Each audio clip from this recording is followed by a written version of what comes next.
আমি রান্না করেছি কচু, বেগুন, আলু আর ইলিশ মাছের মাথা দিয়ে ঘন্ট। তো চলো তোমাদেরকে রেসিপিটা একটু শেয়ার করে নিই। ইলিশ মাছ তো সবাইকার ভালো লাগে, আর আমরা মাথাটা দিয়ে নানা রকম রেসিপি বানাই। তো আজকে আমি একটা খুব সিম্পল রেসিপি বানাবো। তোমরা হয়তো সবাই বানাও, কিন্তু আমি এটা আমার মতো করে বানাবো। আমি যেমন করে বানাই তোমাদেরকে ঠিক তেমন করে দেখাবো। তো কতগুলো হেলদি কচু নিয়ে নেবে, একদম টাটকা, যাতে ভেতরগুলো খারাপ না থাকে। আর একটা আলু নিয়ে নিয়েছি। তো এই আমি কচুর খোসাগুলো ছাড়াই নাই, লাল লালে হয়ে যায়। আমি আগে সেদ্ধ করে নিলাম। সেদ্ধ আলু একটা দিয়েছি মাঝখান থেকে ফালি করে, আর কচুগুলো কটা কচু দিয়েছি, আর একটু নুন দিলাম। এবার এটা কচু আলুটা না সেদ্ধ করলেও হয়, কড়াই দিয়ে করলেও হয়, কিন্তু বাট এখনকার কচুগুলো না খুব বাজে, তাই আমি একটা সিটি দিয়ে নেবো। আর এই যে বেগুন কুটে রেখেছি, বেগুনটা একটু জলে ভিজিয়ে রাখলাম, নাহলে কালো হয়ে যাবে। তো জাস্ট আমি একটা সিটি দিয়ে নেব। সিটি দিয়ে নিলে 50% মতো সেদ্ধ হয়ে গেলে, আর 50% রান্নার সময় সেদ্ধ হয়ে গেলে তো ভালো হয়। আর না হলে একদম কচুগুলো মিশতে চায় না।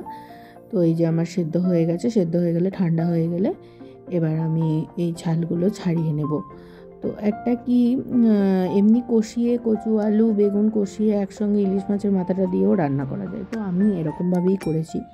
তো সেটাই দেখে ইলিশ মাছের মাথাটাও আমি রেখে দিয়েছি। এবার কচু ছালটা ছাড়িয়ে নিয়ে আমি তারপর অন্য মশলাগুলো, এমনিতে এই রান্নাটাতে কোনো মশলাই লাগে না, একদম সিম্পল। তোমরা দেখতে থাকো, তাহলে বুঝতে পারবে। আমি এমনিতে ইলিশ মাছ থাকলে না কোনো মশলাই দিতে লাগে না। তো এই কাজগুলো তো অনেকটা বিরক্তিকর, কিন্তু যারা আমরা রান্না করতে যারা ভালোবাসি তাদের ভালোই লাগে একটু করতে। যা গরম পড়েছিল তখন বানাইনি। তো একটু বৃষ্টি পড়তে, আবার ওয়েদারটা একটু ঠান্ডা হতে এটা সেটা খেতে মনে হচ্ছে। গরমে তো রান্নাঘরে কিছু গরমে রান্না করাই যায় না, সত্যি কথা বলতে কি। তো এরকম তোমাদের সঙ্গে গল্প করতে করতে সব ছাড়িয়ে নেবো। তারপরে এগুলো ছাড়িয়ে নিয়ে আমি অন্যদিকে অন্য ব্যবস্থাগুলো করব, তখন তোমাদেরকে আবার দেখাচ্ছি। তো এগুলো আস্তে আস্তে ছাড়িয়ে নেবে। তোমরা কি এই রান্নাটা কেমনভাবে করো আমাকে জানিও। আর আমার রান্নাটা পুরোটা দেখো।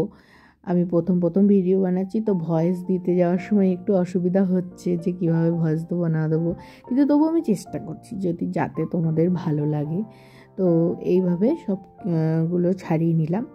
ছাড়িয়ে নেওয়া হয়ে গেছে। দেখো এবার আমি একটু সামান্য, দেখো এরকমভাবে ছাড়িয়ে নিলাম। দেখেছো কচুগুলো আমি বেশি সেদ্ধ করিনি, একটু সেদ্ধ করেছি। এবার কড়াইতে যথারীতি একটু সর্ষের তেল দিয়ে দেবো।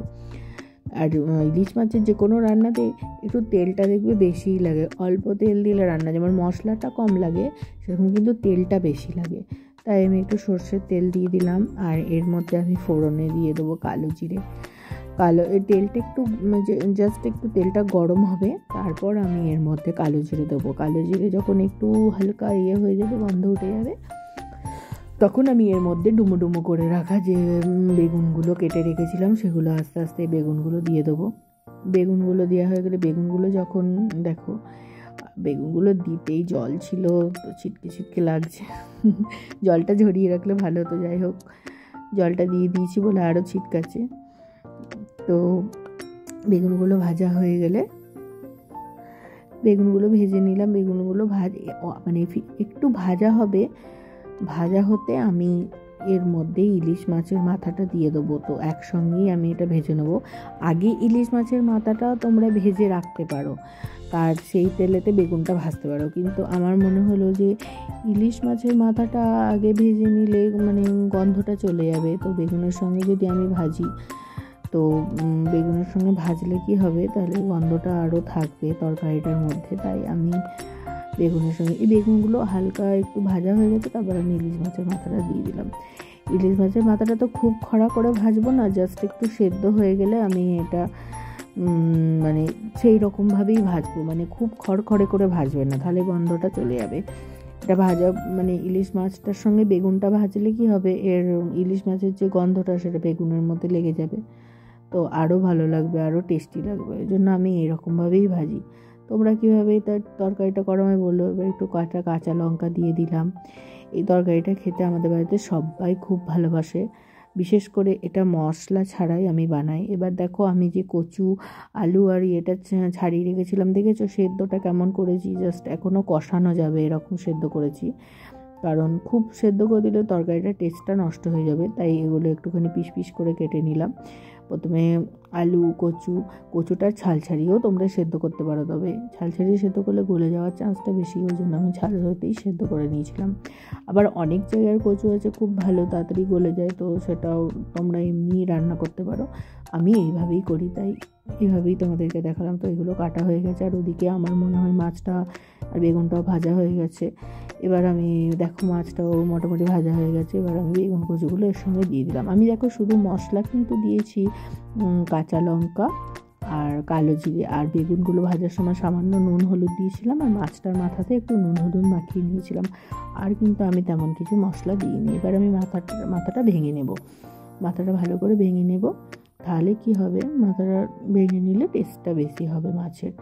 দেখো যেহেতু মাথাটা আমি বেশি খড়খড়ে করে ভাজিনি, দেখেছো, কিন্তু এটা যখন আমি কষাতে কষাতে মাথাটাও ভাজা হয়ে যাবে আর সেদ্ধও হয়ে যাবে, আর ইলিশ মাছের মানে গন্ধটাও থাকবে।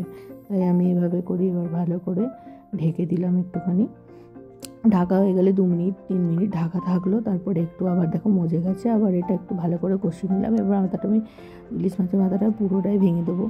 একটু নুনগুলো ঠিক আছে কিনা একটু টেস্ট করে নেবে, একটু নুন দিয়ে দিলাম। নুন তো আগে বেগুন ভাজার সময় দিয়েছিলাম, তারপরেও আবার একটু দিয়ে দিলাম, আর সামান্য চিনি দিয়ে দিলাম। আমার বাড়িতে তো ইলিশ মাছ, আমার মেয়ে অন্য মাছ না খেলেও ইলিশ মাছ খুব ফেভারিট, সে খুব ভালোবাসে, কিন্তু এই তরকারিটা মেয়ে অতটা খেতে চায় না, কিন্তু আমরা বড়রা সবাই খাই বাড়িতে, এটা ভালো লাগে। প্রথম পাতে একটু শুকনো লঙ্কার গুঁড়ো দিয়ে দিলাম কালারটার জন্য, কাশ্মীরি লঙ্কার গুঁড়ো, এটাতে ঝাল হবে না।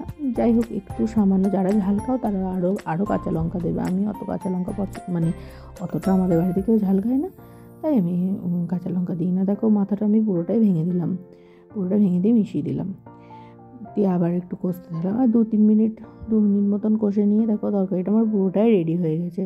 কিন্তু যেহেতু আমি এবার একটু মেশার জন্য সামান্য একটুখানি এটার মধ্যে গরম জল অ্যাড করব, একটু গরম জল দিয়ে আমি এটা ঢাকা দিয়ে দেবো। একটু প্রথমে দিয়ে দেখলাম কতটা দিতে হবে, আমার এটা না আরেকটু দিতে হবে মনে হলো, তো আরেকটু দিয়ে দিলাম।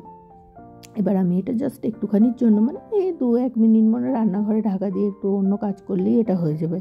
তো আমি ঢাকা দিয়ে রাখলাম 2-3 মিনিট মতন, তারপরে আবার ঢাকাটা খুলে নিলাম। ঢাকাটা খুলে দেখো পুরোপুরি আমার রান্নাটা পুরো রেডি। আমি আগে কচুরি আলু একটু সেদ্ধই করে রেখেছিলাম, তারপরে আবার করে নিলাম। এটা খেতে অসাধারণ হয়, ভাতের সামনে পাতে ভাতে খেলে তোমার এই দিয়েই 1 থালা ভাত খাওয়া হয়ে যাবে। তোমাদের রেসিপিটা কেমন লাগলো আমাকে জানিও, একটু লং হয়ে গেছে, তবু একটু ধৈর্য ধরে দেখো। Thank you. আর কেমন লাগলো অবশ্যই আমাকে